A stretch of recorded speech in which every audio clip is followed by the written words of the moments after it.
Get up. Now, this seat is for people who contribute to our airline's revenue, not for someone who looks like they found their clothes in a lost and found bin. I was sitting in seat 2A, the premium business class section of Sterling Air. I had just settled in with my book when the lead flight attendant, a man named Stefan, stood over me. He didn't look at my ticket. He didn't ask for my name.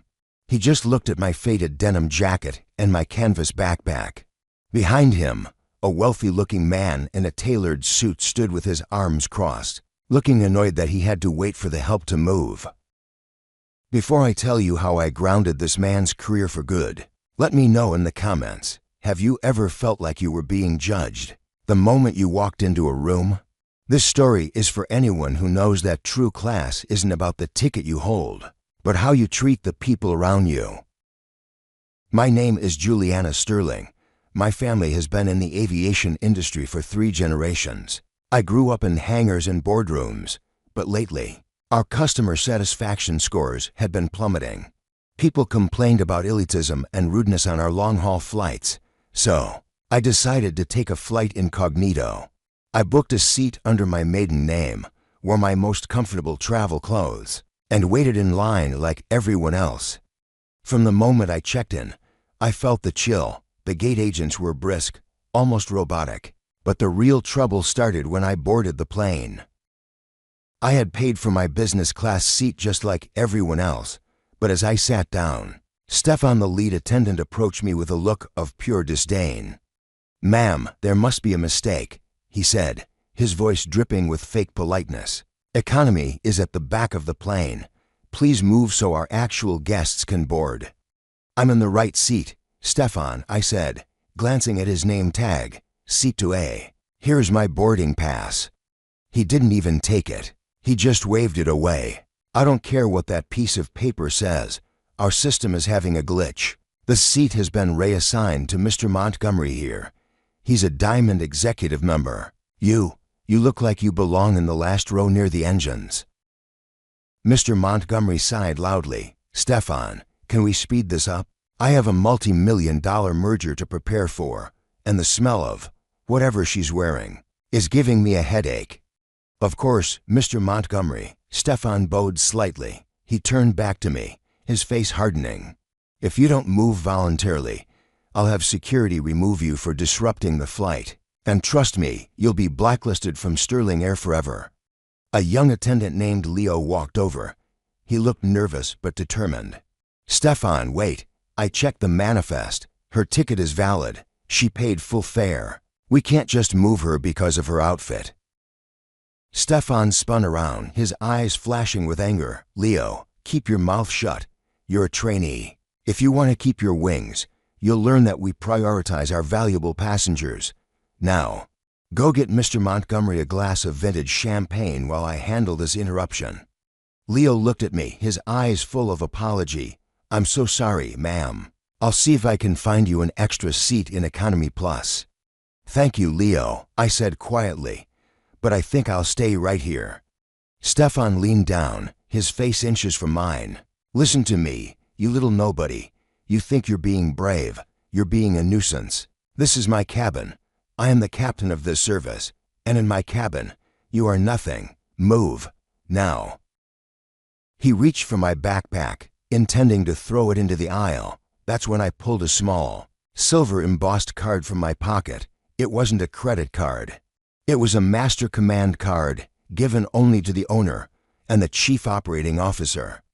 I didn't give it to Stefan. I gave it to Leo.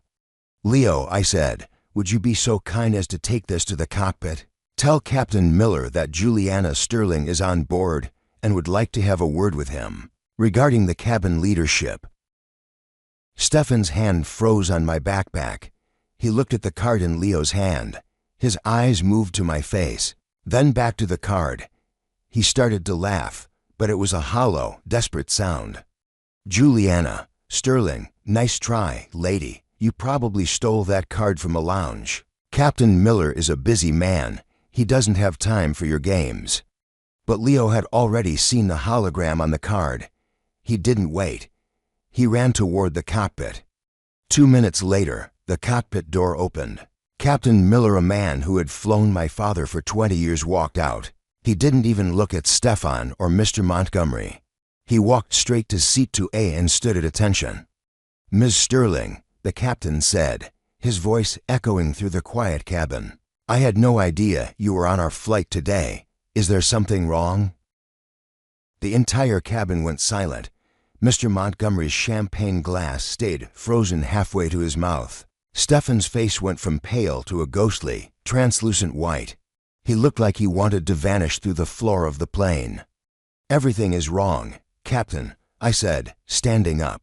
"It seems our lead attendant thinks that Sterling Air is a club for people in expensive suits. He tried to kick me out of my seat because he didn't like my jacket. He even threatened Leo for trying to do the right thing. Ms. Sterling, I was trying to resolve a seating conflict," Stefan stammered, his voice trembling so hard he could barely speak. "There was no conflict, Stefan. There was only your prejudice," I replied. "You told me that in this cabin I am nothing, but the truth is, without passengers, all passengers, this plane is just an expensive piece of metal. You don't represent our brand. You represent everything that is wrong with it." I turned to Captain Miller.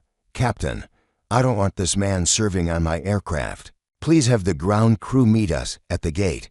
Stefan is relieved of his duties, effective immediately. And Leo?" Leo stepped forward, his eyes wide.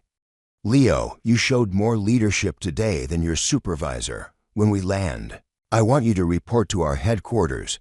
We're looking for a new head of in-flight services. And I think you have exactly the kind of heart we need." As for Mr. Montgomery, I turned to him as he tried to hide behind his newspaper. "And Mr. Montgomery, since you found my presence so unpleasant, I've instructed our system to refund your ticket. You'll be flying with another airline from now on. We prefer our VIPs to have a little more class."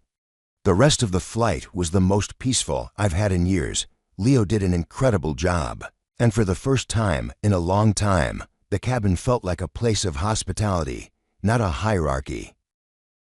You know, whether you're at 30,000 feet or on the ground, there's a dangerous idea spreading that your value as a person is tied to the price of your ticket or the brand on your back.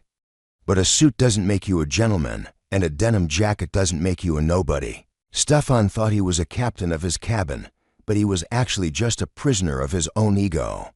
He was so busy looking at the diamond status of one passenger that he completely missed the human status of another. But I want to hear from you. Have you ever been treated differently while traveling because of how you looked?